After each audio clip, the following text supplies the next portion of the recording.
Hey everybody, I have a case that I'd like to discuss coming out of California in which a couple hired a surrogate to give birth to their child. And it was discovered that the child would have a heart condition, and the couple wanted the surrogate to abort the child. The surrogate then fled to Texas, that has strict anti abortion laws, and deliberately chose Texas that would honor her decision to not abort the child. And my understanding is the child has now been birthed and is receiving medical treatment currently. The surrogate's stance is that it was her body, and she believed that ultimately she did not believe in having an abortion, and I believe that this abortion would have been a late term abortion. And the family's thought process is that the individuals who hired the um, surrogate, their belief is that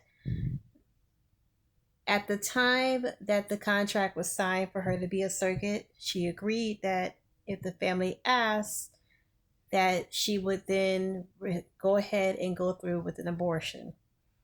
And their thought process is that she did not honor the terms of the contract set aside when they decided to agree to her being a surrogate.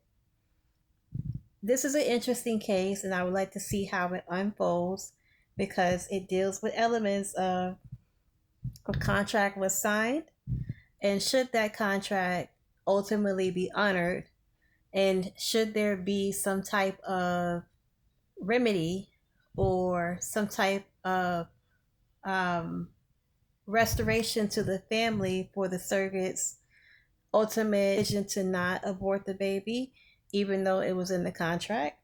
And the other argument is just because you place something in a contract, it doesn't mean that those terms will be upheld. Contracts can be undone if they are unconscionable, if they have clauses that are unconscionable, if they have clauses that are against or go against public policy, then those clauses, even though they're in contracts, can be voided out and ultimately void the contract.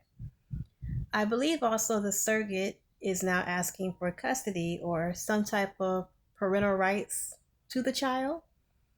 And also, that's going to be um, an interesting play out in a family court. So we have some interesting things going on here. We have family court and we have contract law that's going to play out in this case. But I want to know your thoughts. What are you thinking? Are you on the side of the family? Or are you on the side of the surrogate? Or you're just interested to know what the court will ultimately rule on this particular case? I look forward to hearing from you guys. Thank you for listening. Bye.